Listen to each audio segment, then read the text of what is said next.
இந்த சேனலுக்கு முதல் முறையாக வரீங்கன்னா சப்ஸ்கிரைப் பண்ணிவிட்டு பாருங்கள்.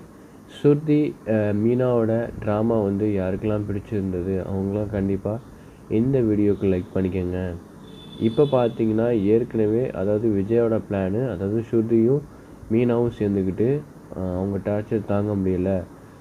ஸ்ருதி வந்து மீனாவுக்கு சப்போர்ட் பண்ணக்கூடாது, 2 பேருக்குள்ளேயும் சண்டையை உண்டு பண்ணணும் அப்படின்னு சொல்லிட்டு ஸ்ருதியோட அம்மா கிட்ட நல்லா ஏற்றி விட்டு விஜயா வந்து இப்போ ஸ்ருதிக்கும் மீனாவுக்கும் சண்டை வர இப்போ முயற்சி பண்ணாங்க. இதில் பார்த்தீங்கன்னா ஸ்ருதியும் அதாவது மீனாவும் புரிஞ்சுக்கிட்டாங்க. இதில் பார்த்தீங்கன்னா ரவி, முத்து, இப்போ மீனா ஸ்ருதியெல்லாம் வந்து சேர்ந்துக்கிட்டு அழகாக ட்ராமா பண்ணுறாங்க. இது வந்து விஜயாவுக்கு தெரியலை. இதனால தான் வந்து இப்போ ஸ்ருதிக்குள்ளேயும் மீனாக்குள்ளேயும் சண்டையை உண்டு பண்ணியாச்சு, 2 பேரும் சண்டை போட்டுக்கிறாங்க அப்படின்னு சொல்லிட்டு இப்போ விஜயா வந்து ரொம்ப சந்தோஷப்பட்டுக்கிட்டு இருக்காங்க.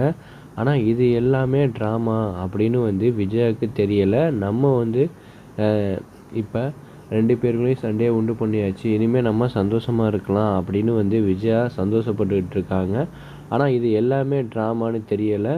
இன்னொரு பக்கத்து முத்துவோட அப்பா வந்து ஏன் இப்படி சண்டை நடக்குது, இதை வந்து கேட்டு ஒன்றா இருக்க மாட்டாங்களா அப்படின்னு சொல்லிட்டு கேட்கல. இப்போ நடந்த எல்லா விஷயத்தையும் வந்து இப்போ முத்து சொல்கிறாரு. இதை கேட்டு முத்துவோட அப்பா வந்து சந்தோஷப்படுறாரு. விஜயாவுக்கு இப்படி ஒரு விஷயம் வேணும் தான், குடும்பத்துக்குள்ளே பிரச்சனையை உண்டு பண்ணுறதே வேலையாக போச்சு அப்படின்னு சொல்லிட்டு நல்லா வந்து இப்போ அவர் சந்தோஷப்படுறாரு. இருந்தாலும் ஸ்ருதி, மீனா இவங்க எல்லோரும் சேர்ந்து பிளான் போட்டு தான் நல்லா வந்து நாடகம் ஆடுறாங்க அப்படிங்கிற விஷயம் வந்து கூடிய சீக்கிரமே அதாவது விஜயாவுக்கு தெரிய போகுது. அப்போ வந்து இன்னும் வந்து விஜயா உஷாராவாங்க.